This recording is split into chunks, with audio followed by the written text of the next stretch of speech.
Home sweet home, sanctuary, shelter, haven. Home is where the heart is, where we lay our weary heads to rest, where we find peace, quiet, tranquility. But how safe are you really in your own home?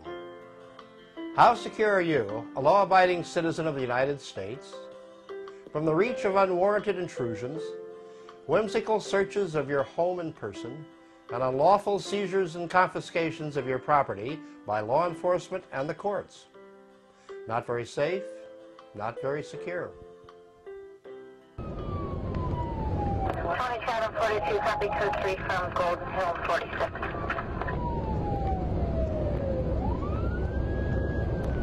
April 22nd, 2008, 1:50 p.m. San Luis Obispo Sheriff's dispatchers broadcast a call.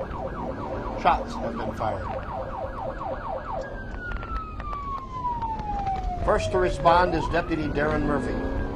With red lights and siren blaring, Murphy prods his patrol vehicle towards the scene of the reported incident, a private residence just east of the Paso Robles city limits. A few minutes later, Murphy hears that he is being joined en route by two other deputies, Matt Hart and Jay Wells. Charles 7, I'll be en route from Station 22 also. 10-4.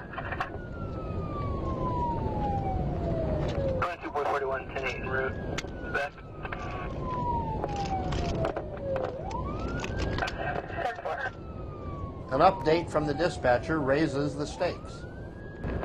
2752, and looking at the call, it says that one of the RPs advises she sees a male sitting between a boat and a truck. Call has now escalated into something a bit more serious. Man with gun. 21 Adam 11. That man with a gun is longtime county resident Matt Hart, doing something he's done for years from this very same spot. Sight and fire his single-shot .22 caliber rifle at a target located on an isolated corner of his 2+ acre property. Bird and wild pig hunting is commonplace in this unincorporated rural area, and until now, Hart's activity has posed, for him, no problem. But the converging sheriff's deputies, of course, are not armed with this knowledge. They are, however, heavily armed. Even before his arrival at the scene, Deputy Murphy has determined his course of action. Myself and 5-1 charging that. 52, copy you, 5-1 charging and charging to work. 41, 197. 10-4. Okay, Matt, you see this mobile home down here? There's a boat and a truck right there. Got it. Subject still between the boat and the truck. He's immediately on your right. Copy, subject still between the boat and the truck.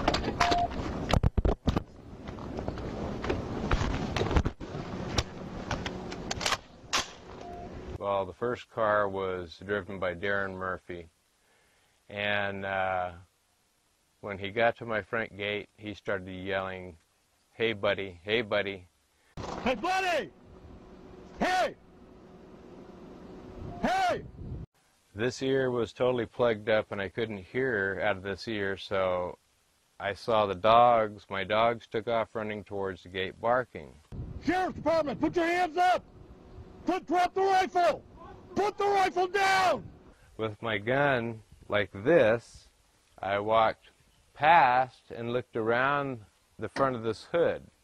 Put your hands up and walk towards us! Now! Put your hands up in the air! Put my hands back in the air and started walking towards him. Keep coming, man! Do not do anything stupid! So Citizen Hart promptly did something, well, not very smart. Almost got him shot. Keep coming! Don't do anything stupid. Okay? Turn around. Stop! Stop! I twisted my lower torso, keeping my front towards him, and I yelled out, "I am reaching for my cell phone with 2 fingers," and I held them up like this. Turn around. Turn around. Don't reach for a goddamn thing! and went down very slowly and pulled out my cell phone and looked at them all and said, "Cell phone," at the top of my lungs. You move, you're done, buddy.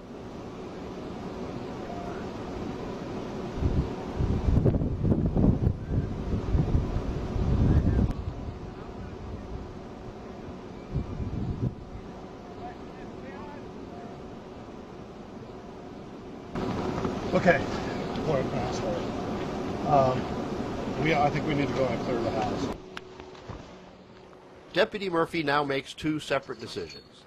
The first is that Matt Hart has, in the deputy's opinion, evolved from citizen to subject to asshole, a determination virtually guaranteeing that Hart will be arrested. Murphy's second decision is to enter Hart's home. As you will soon see, Murphy will think of a reason later. After all, there is the matter of the Fourth Amendment to the U.S. Constitution.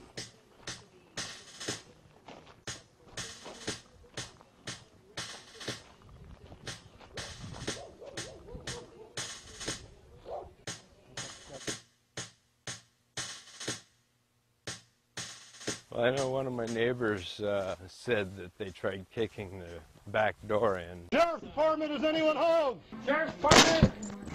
Sheriff's Department, come out, make yourself known! I got doors left, living room right. Okay, which way to go? Then Murphy and the other deputies found something that greatly interested them.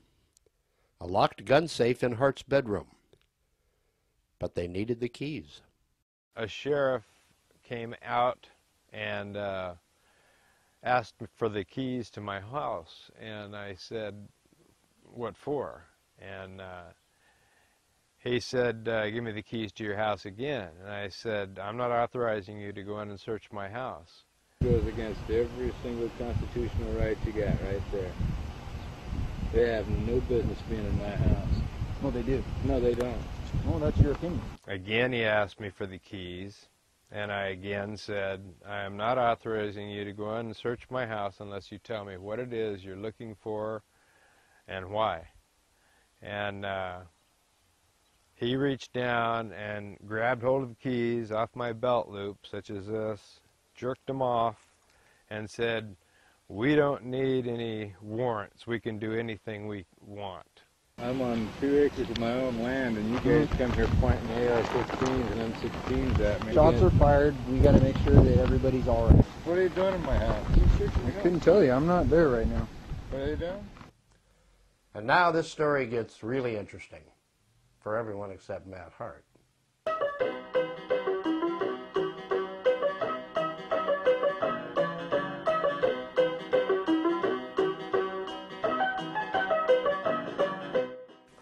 So what's at issue here? The Fourth Amendment to the U.S. Constitution reflects this nation's collective effort to allow its citizens a place free of malicious trespass by government officials. The amendment is brief and to the point. The right of the people to be secure in their persons, houses, papers, and effects against unreasonable searches and seizures shall not be violated, and no warrants shall issue but upon probable cause, supported by oath or affirmation, and particularly describing the place to be searched and the persons or things to be seized. Well, that's the law of the land, but the law's actual practice is often quite different. When the Fourth Amendment was ratified, there was no such thing as an organized police force in America. Since then, critical compromises of the Fourth Amendment have been created by whimsical actions of police and an enabling judiciary.